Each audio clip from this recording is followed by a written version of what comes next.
Bonsoir à tous et merci de nous rejoindre dans l'info continue ce lundi 17 novembre 2025. L'actualité nationale avec la révision de la constitution béninoise.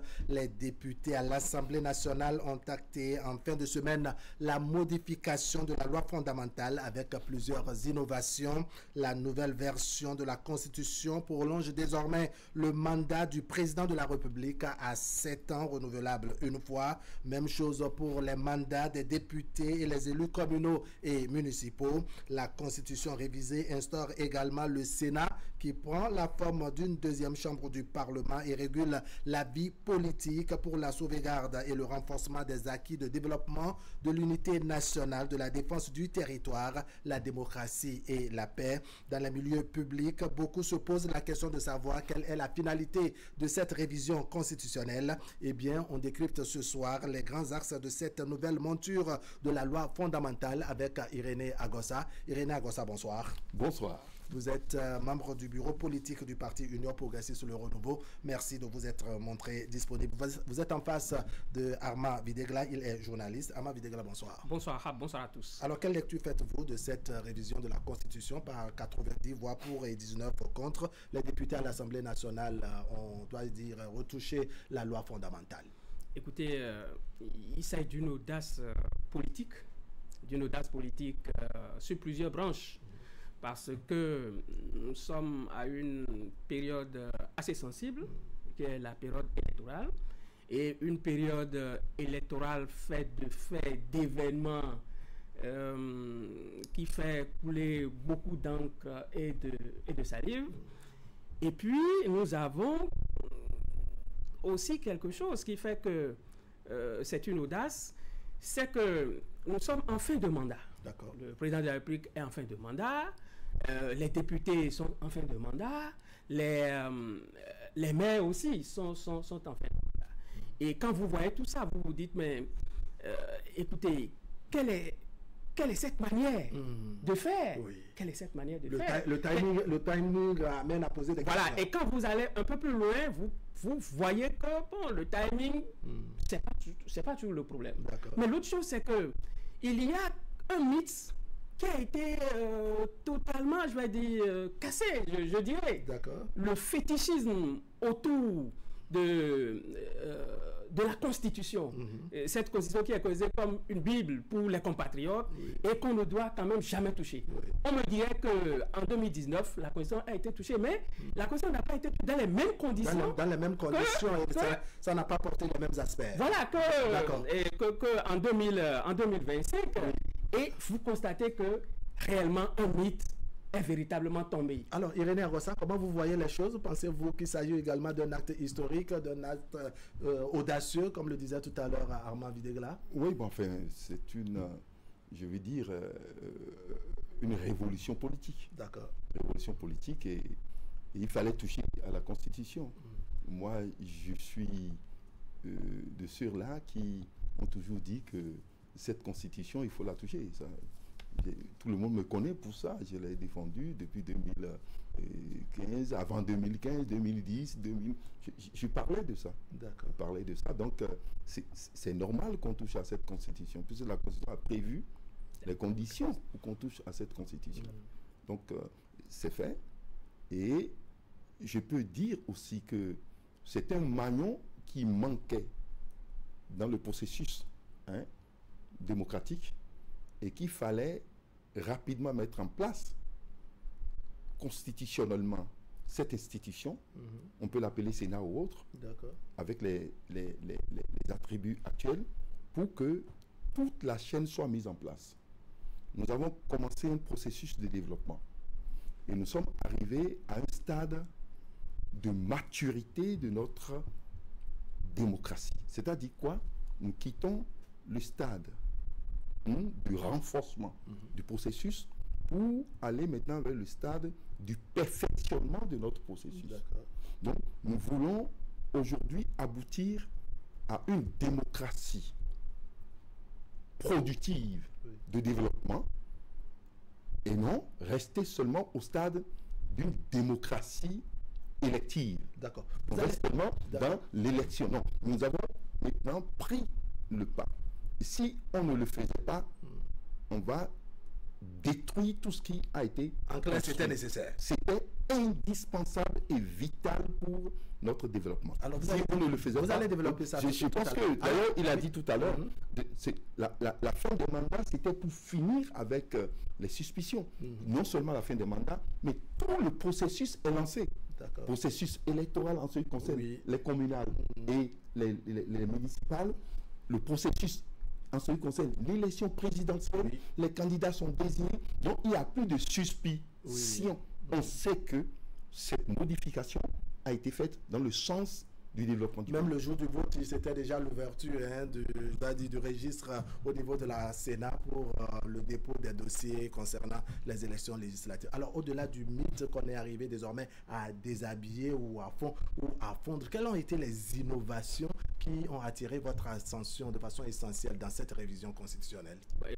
Il faut dire qu'au départ, il y a le Sénat qui constituait une innovation et les débats étaient quand même tout autour du Sénat.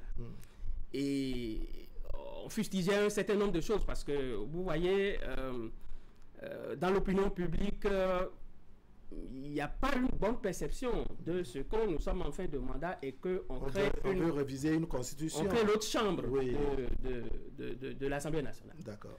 Et vous savez ce que nous faisons au pays. Et on veut, comme M. Akosala dit tout à l'heure, les suspicions. C'est-à-dire que c'est pour allonger le mandat, c'est-à-dire que c'est pour avoir une nouvelle république. Et ça n'a pas manqué, surtout au niveau de la nouvelle république. Ça n'a pas manqué. C'est pour demeurer au pouvoir. Voilà. Et l'autre chose que j'ai vu, parce qu'on va revenir bien sûr sur le Sénat, et l'autre chose, c'est le septennat. Donc on a eu Sénat-septennat. Vous voyez comment ça rime aussi. Et vous constatez avec moi que j'ai été très surpris par l'instauration d'un septennat. D'accord. Oui. Et puis, il y a eu ce petit goût d'arrière, ce petit arrière-goût un peu amer, que on n'a pas eu un débat au sein de l'opinion publique sur le septennat. D'accord. C'est vrai que à l'avènement du président Patrice Talon, il nous avait parlé de mandat unique. Et la constitution qui devait... Mandat unique de 7 ans, il faut l'ajouter. Voilà. Et la constitution qui devrait consacrer à cela a été totalement rejetée en son temps. Je crois en 2018. Et puis après, nous avons eu en 2019 une constitution retouchée. Et donc, le septennat. Bon. Il y a quand même un certain nombre de débats. D'accord, on va revenir voir, je dirais, l'intérêt ou les avantages qu'il y a, n'est-ce pas, à rendre élastique, je dirais, le mandat aussi bien du président de la République, renouvelable une fois, et le mandat des maires et des députés. Alors, on se pose la question de savoir quelle est l'utilité. Vous avez commencé, certes, le développement tout à l'heure, mais ce Sénat qu'on instaure, on se pose la question, quelle est son utilité au-delà des attributions qu'on lui a données, encore qu'on trouve que c'est de façon à verrouiller les hommes politiques d'une manière ou d'une autre. Non, mais il faut vous rapporte comme ça à ce qui se dit dans l'opinion. Il faut comprendre que, d'abord, la révision de la Constitution n'est pas campée sur le septennat. Et il y a quelque chose d'important qui a été réglé. On a réglé la question de la transhumance politique. Si vous êtes élu et que vous démissionnez du parti politique qui vous a permis de siéger en tant que maire ou conseiller ou député, perdez votre poste pour ne pas vous perdre votre mandat. Votre mandat. C'est essentiel.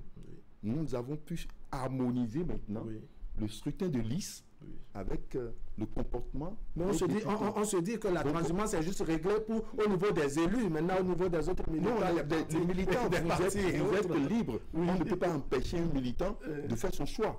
Il peut faire son choix comme il le met. Dès que vous bénéficiez de l'appui du parti, et vous avez été élu au nom du parti, sur la base du programme du parti. Soit vous finissez le mandat, vous finissez le mandat, ou vous démissionnez, vous perdez ce mandat. Vous démissionnez, vous perdez le mandat, et celui qui est votre suppléant vient prendre votre place. Oui, ça fait partie des innovations. Alors, innovation essentielle pour consolider notre processus démocratique. Maintenant, concernant le Sénat. Maintenant, le Sénat est indispensable.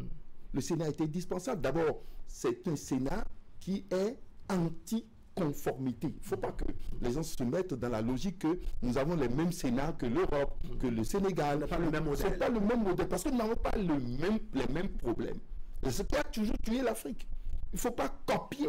Nous sommes plus intelligents que ça. Nous avons montré ici qu'on a besoin d'une structure que moi j'appelais le cadre de concertation des présidents de la République. Je l'avais proposé, moi, le cadre de concertation des présidents de la République. Aujourd'hui, on a évolué, les députés ont proposé le Sénat. Et ce Sénat est, comme je l'ai toujours dit, joue le rôle de déontologie, de contrôle déontologique politique dans la République. D'accord. C'est-à-dire qu'on a contrôlé tous les autres aspects, l'aspect juridique, l'aspect de la défense, etc. Mais en ce qui concerne la politique, on n'a pas pu quadriller ça. Donc, le Sénat va jouer ce rôle. Ensuite, le Sénat, c'est comme les gardiens du temple. Nous sommes en Afrique et nous sommes au Bénin. Et ceux qui ont exercé jusqu'à un niveau et qui ont une certaine compétence, il ne faut pas les laisser. Nous en avons besoin. La preuve, dès qu'il y a quelque chose qui se passe, vous tendez vos micros à ces anciens présidents d'institutions. Malgré qu'il y ait des institutions régulièrement opérationnelles et qu'il n'y ait pas crise. Donc vous allez chercher l'opinion de ceux-là. Oui. Et mieux, le président Boni Yayi a toujours dit, moi je l'ai dit, il dit, quand quelqu'un est élu, il faut le laisser travailler. Mais alors, on a pris tout ça. Oui. Et je vais finir pour dire que récemment lui-même, suite à des situations, il est parti voir les anciens présidents de parlement, etc. pour dire que d'institutions, ça veut dire qu'ils ont une utilité, ils jouent un rôle dans notre pays. D'accord. Alors, vous allez finir juste pour dire on a juste créé aujourd'hui un cadre institutionnel pour permettre à ceux-là de se mettre au service de la nation. Donc, le besoin s'exprimait partout. On avait ce besoin.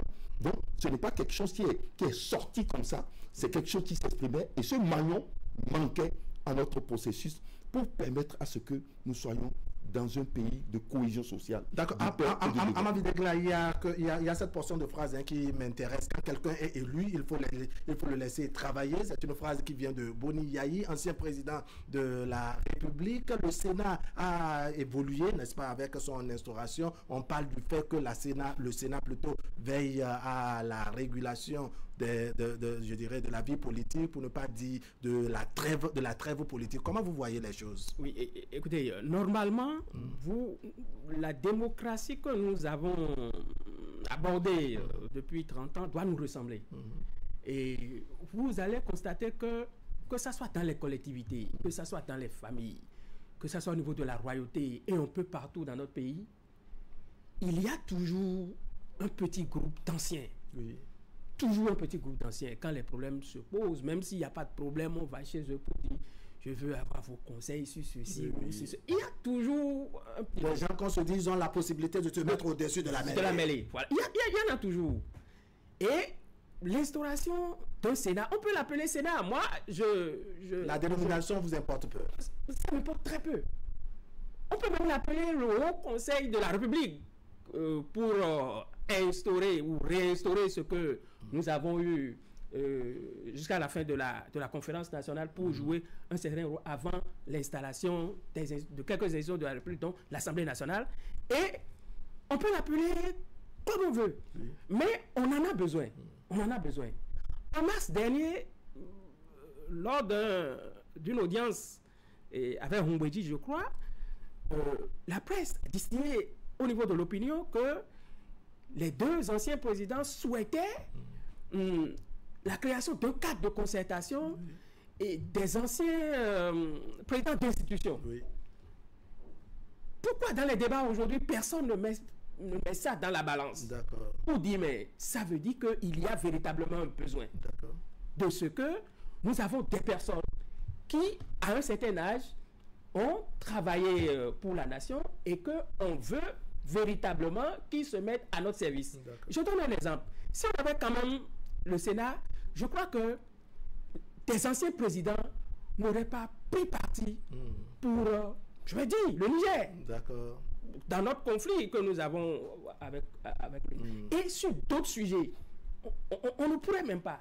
Il y a même des anciens présidents d'institutions qui ont pris parti pour un certain nombre de sujets, alors que normalement, ils devraient quand même avoir un couloir pour qu'ils puissent discuter, soit avec le président de la République, soit avec le président de l'Assemblée nationale. D'accord. Alors, Irénée Agossa, on parle de respect pour que le Sénat veille au respect de la trêve politique. Cette trêve politique qui est censée, je dirais, qui est perçue comme une façon de ranger, en tout cas, je vous rapporte ce qui se dit dans l'opinion, une façon de ranger ces présidents d'institutions et autres dans le Sénat, faire obtenir la tranquillité au président qui serait élu. Est-ce que ce n'est pas une façon de laisser le nouveau dirigeant à dormir sur ses deux oreilles quand on ne le tacle pas pour qu'il puisse faire davantage? Non, pas du tout. Pas du tout. Mais je reviens rapidement sur votre question. Mais je veux dire que ce cadre de contestation des anciens présidents, des présidents d'institutions, mais se tenait. Moi, j'étais premier rapporteur de la HAC au temps de Kérékou. Kérékou réunissait les anciens les présidents d'institutions. Et c'est devenu quoi par la suite? Non, c'est-à-dire que c'était informel. Et vous vous rappelez que le président Bodi Yahi aussi le faisait. Et ceux qui n'étaient pas pour le président Bodi Yahi disaient que ce n'était pas un cadre formel.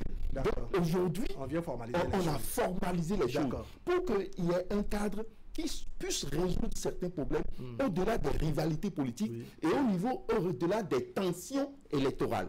C'est pourquoi ceux-là ne sont pas issus d'une élection. Ils ne sont pas issus d'une élection. Donc, dès qu'un problème ira là-bas, il ne faut pas qu'on dise que c'est telle tendance, c'est telle tendance. Ça a été bien réfléchi. Vous parlez bien sûr de la trêve. La trêve est importante. La trêve permet à ce que nous puissions jouer effectivement le rôle que un parti doit jouer dans un pays. Et tout est lié là maintenant, intelligemment. Vous allez voir que la trêve n'est pas compréhensible si vous n'allez pas aussi vers le septennat. On est toujours dans la chamaille politique. On est dans la chamaille politique. Et il faut permettre à ce que nous puissions discuter du développement du pays et obliger les Béninois, au lieu de se combattre toujours quand ils sont ensemble, de se mettre ensemble pour construire. Nous sommes à une phase de construction de notre pays. Il faut que tous les Béninois se... Alors, au-delà de cette construction, on se dit, lorsqu'il n'y a pas, je dirais, cette animation de la vie politique, l'animation de trêve et qu'il n'y a pas la possibilité, je dirais, de bousculer un peu le dirigeant, est-ce qu'il est à même vraiment de travailler comme cela se doit? On bouscule par rapport aux besoins des populations. Vous pouvez bousculer l'exécutif par rapport à un besoin exprimé, par exemple. Comment nous allons avoir notre autonomie énergétique pour pouvoir mettre l'énergie à la disposition des industries. Pourquoi nous puissions comment les choses vont se passer comme il y a trêve politique. On dit un président, après 6 mois, 1 an, on sent que bon, les choses ne bougent pas, mais on n'a pas la possibilité d'attirer son attention sur le terrain politique. Vous parlez des problèmes des populations. Et dès que vous évoquez ces problèmes des populations, vous faites preuve de quelqu'un qui maîtrise la situation, qui est à l'écoute des populations, et vous faites une proposition. Est-ce qu'on ne va pas donner une coloration politique à cette proposition, à cette façon d'observer les réalités et les besoins de ces populations en question? Dès que vous le faites dans le sens de la résolution des problèmes, vous êtes dans la logique du développement du pays. Vous n'êtes pas dans la chamaille politique. Vous n'êtes pas dans le désordre partisan. Donc, vous êtes dans la logique politique. Vous ne pouvez pas dire que on finit les élections et que vous continuez à vivre le temps des élections. D'où le septennat. C'est-à-dire, le septennat est bien, dès qu'on va finir les élections, maintenant, en 2026, mettez 7 ans de plus. Chacun aura le temps, et les partis politiques surtout, et tout homme politique aura le temps de se consacrer à la mise en place d'une vision et d'un programme d'action par rapport aux besoins que manifestent les populations. Nous n'aurons plus une élection, nous n'aurons plus un processus de démocratie électorale, nous aurons un processus de démocratie de développement où nous allons poser les véritables problèmes. Vous allez voir qu'à partir des élections prochaines, le sens des débats va changer. On va être thématique.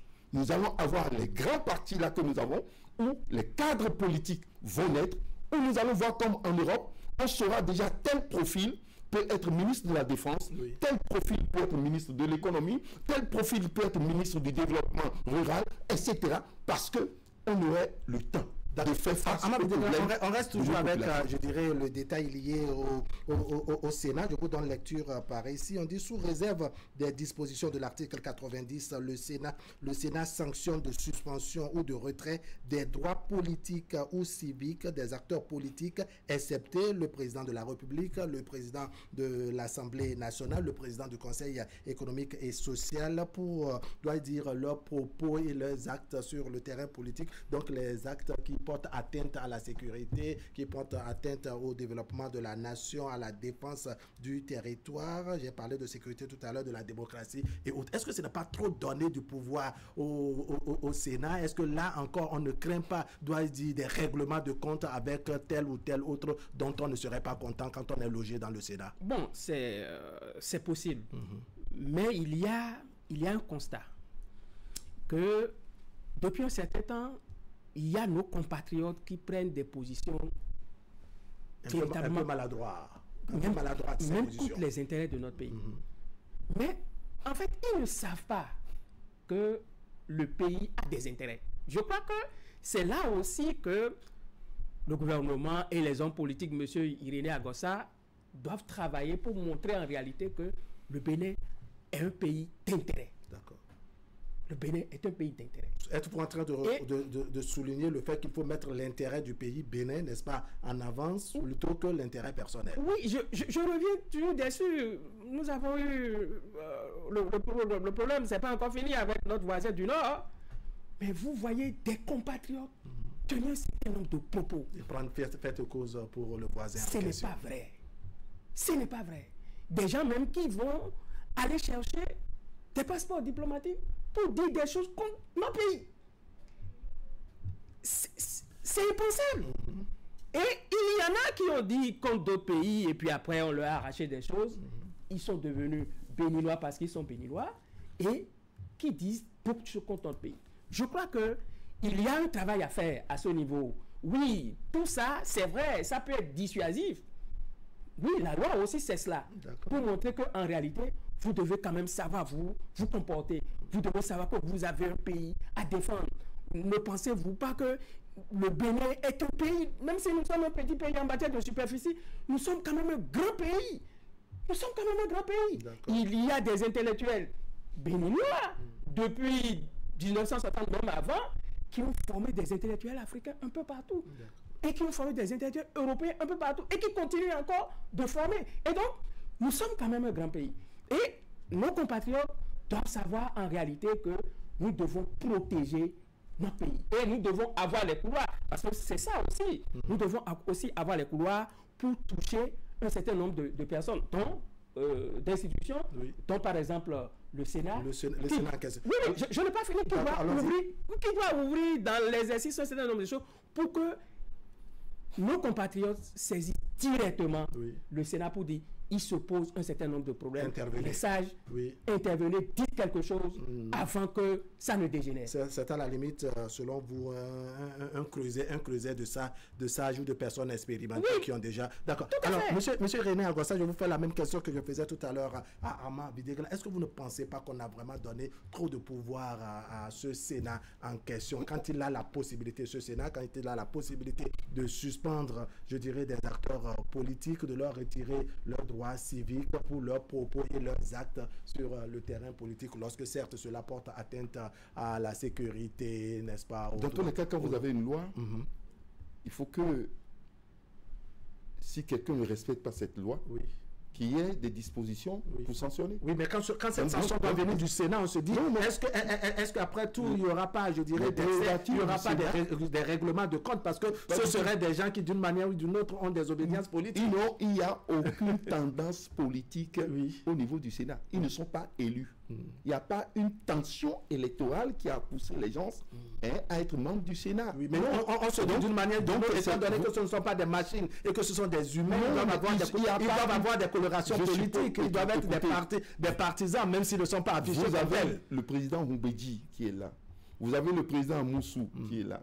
Vous aurez le président Talon lui-même qui serait là. Et vous pensez que tous ceux-là vont se réunir pour régler quel compte à qui? Rumbédi va régler quel compte à qui? Non, ils sont au-delà de ça. Donc, quand vous voyez la composition, ils sont au-delà. Donc, il faut régler certains problèmes dans le pays. Et le problème dans le pays est clair. C'est pourquoi je vous parlais tout à l'heure d'un organe déontologique politique. Pour qu'on puisse être dans les normes. Et que si quelqu'un ne respecte pas ces normes, qu'on puisse lui dire, voici comment tu vas te comporter désormais, telle et sanction, on lui dit blâme, etc., jusqu'à ce qu'on lui applique la sanction. Donc, ce qui est clair, ça ne va pas empêcher quelqu'un de soutenir son pays, de défendre son pays. Mais ça va empêcher quelqu'un, alors, de créer la division, de détruire la cohésion nationale et de nous amener vers du n'importe quoi. Donc, au moins, cela est là et tout le monde saura que si je déconne, je risque d'être rappelé à l'ordre par le Sénat. C'est très important. C'est capital. C'est un peu comme si le Sénat, qui a su votre développement, ou si vous déconnez, n'est-ce pas, vous risquez d'être interpellé par le Sénat. C'est comme si le Sénat vient comme un épouvantail pour effrayer les hommes politiques. Dans tous les cas, les feux tricolores sont là pour que vous les respectez. Mais dès que vous violez les feux, on vous dit que vous êtes sanctionné. Les feux tricolores, c'est pour empêcher l'embouteillage, c'est pour empêcher le désordre. Donc ici, c'est que nous avons des signaux importants pour que des gens ne viennent pas pour créer le désordre dans le pays. D'accord. Alors, donc il faut protéger. En ce qui concerne, je dirais, l'alignement des mandats, on avait déjà travaillé à ce que cela soit une réalité pour qu'on ait un mandat de 5 ans renouvelable. Avec la refonte de la loi fondamentale, désormais c'est 7 ans. On se pose la question de savoir quelle est l'utilité de cette façon de rendre élastique le mandat des élus, aussi bien le président de la République que les députés et les maires. Est-ce que 5 ans, ce n'était pas déjà suffisant? 5 ans... renouvelable. Renouvelable une fois pour le président de la République. On peut dire oui. Il y a un petit exercice. En 2016, lorsque le président Talon est venu, en décembre, il nous a présenté son programme. Et dans son programme, je change juste un exemple, il y a l'affaire des logements, l'affaire des logements sociaux. Et il a promis, c'était une prévision aussi, qu'on aura 20 000 logements sur la durée du mandat. Et nous avons fait le calcul. On a constaté que ça doit faire 4 000 logements par an.